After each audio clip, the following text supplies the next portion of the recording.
Good evening. I'm Jubilee Farnsworth, and I'm just going to get straight down to business tonight. Listen, America, we have a serious problem.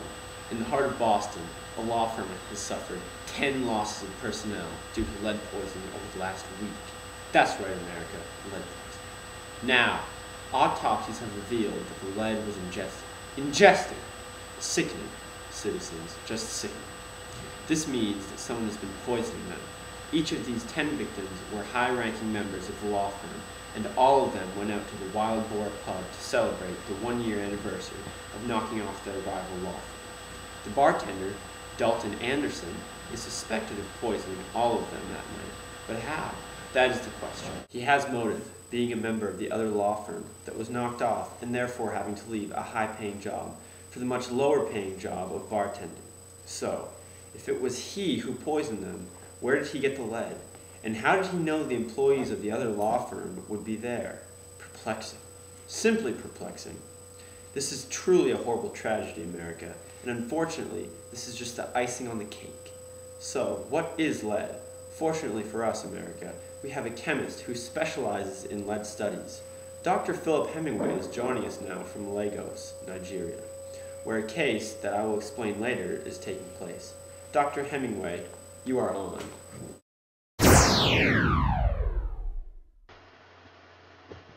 Thanks, Jubilee, for having me. My pleasure, Doctor. So, what can you tell us about lead? Well, it has an atomic number of 82. Its atomic mass is 207.2, and its electron configuration is 1s to the second, 2s to the second, p to the 6th, 3s to the second, p to the 6th, d to the 10th, f to the 14th, 5s to the second, p to the 6th, d to the 10th, 6s to the second, p to the second, and... What the dickens does that even mean? Well, it's as simple as the first ring outside the nucleus of an atom having 2 electrons, the second ring having 8 electrons, the third ring containing 18, the fourth ring having 32, the fifth ring having 18, and the final ring containing 4 electrons. If you're trying to find this information on the periodic table, it would be as simple as looking under group 14, period 6. Once there, you'll notice the sign PB. This is Latin for plumbum, or lead. Ah.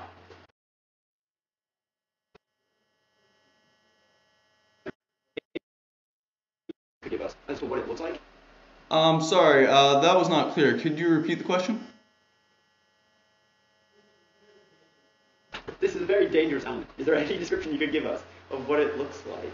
Oh, sure. It's a very soft bluish-white metal, but it tarnishes in moist air. It's also opaque.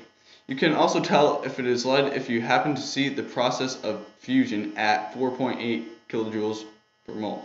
However, relating to your case, I have some very interesting information, Jubilee. It would have been very unlikely that your chief suspect committed this heinous deed. The melting point of lead is 327.6 degrees Celsius. This means that your suspect, spacing on the name...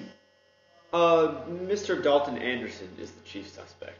Yes, so Mr. Anderson, or whoever else might have made them ingest this element, would have had the ability to heat a massive amount of lead to 700 degrees Fahrenheit.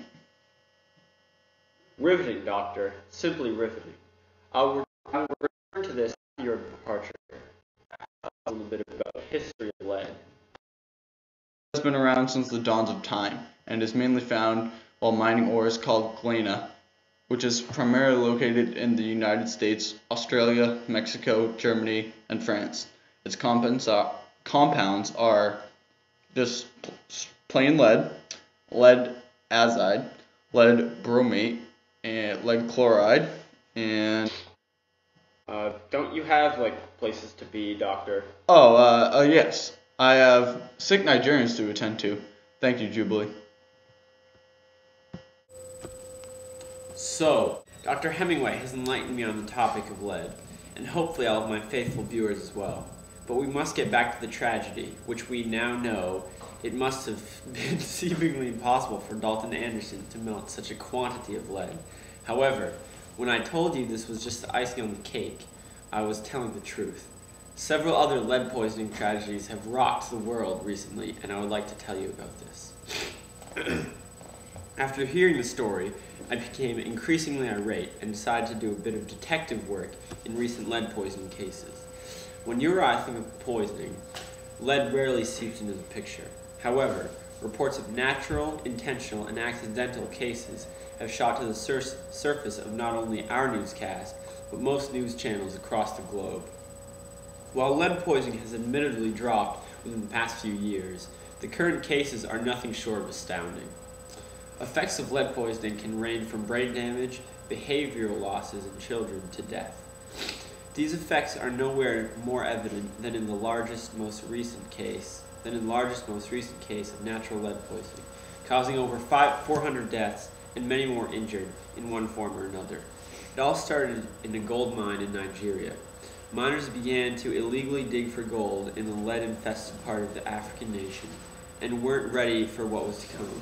After mining up a fortune in one of the poorest areas of the nation, the dust from the gold began to penetrate the bodies of the neighboring villages.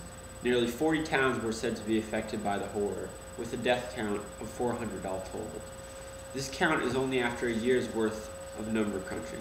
30,000 people, a mountain compared to the molehill of 400, in the country of Nigeria are said to be affected, crushing our hopes of any kind of recovery to the mass poisoning. Upon further research, I dug up some more interesting cases of lead poisoning. None with quite the impact of the last, but certainly a massive scare. Only 2 years ago, one of the largest toy companies, Mattel, was backed down by some of the best lawyers the U.S. has to offer, in a case that would drain Mattel's corporate pocket by 12 million big ones. The case was brought to light after one of Mattel's manufacturers completed a batch of toys and proceeded to ship them into 39 U.S. states. What's bad about this is that the toys Mattel shipped all contained unsafe amounts of lead. What's most astounding is that the toys were made for children under the age of 6, the most susceptible age group to lead poisoning. An accident or a well-thought-out plot against America? I contain a list of other possible terrorists, or suspects in these killings. The police have other suspects who they also think could have taken place in these brutal killings. The local potter, James Carroll, comes in second on the police's list, saying that Carroll's old pawn shop was closed down after the law firm put him out of business. Since then, Carroll has expressed his anger at the firm to the media. The police also are considering that it could have been natural causes, seeing as the firm does have lead paint lining the walls. However, the police wouldn't be surprised, considering the lack of history of intentional lead poisoning, if it was just a strange coincidence that they all died around the same time after being exposed to such an amount of lead. However, this in history isn't common. It seems in most cases deaths are built up after a long time of being exposed to the lead. For more about the history of lead poisoning, I have invited in Dr. Ernest Goeth, a history professor at Kentucky University. Hello, Dr. Goeth. You are on Small Red Wild Dog News.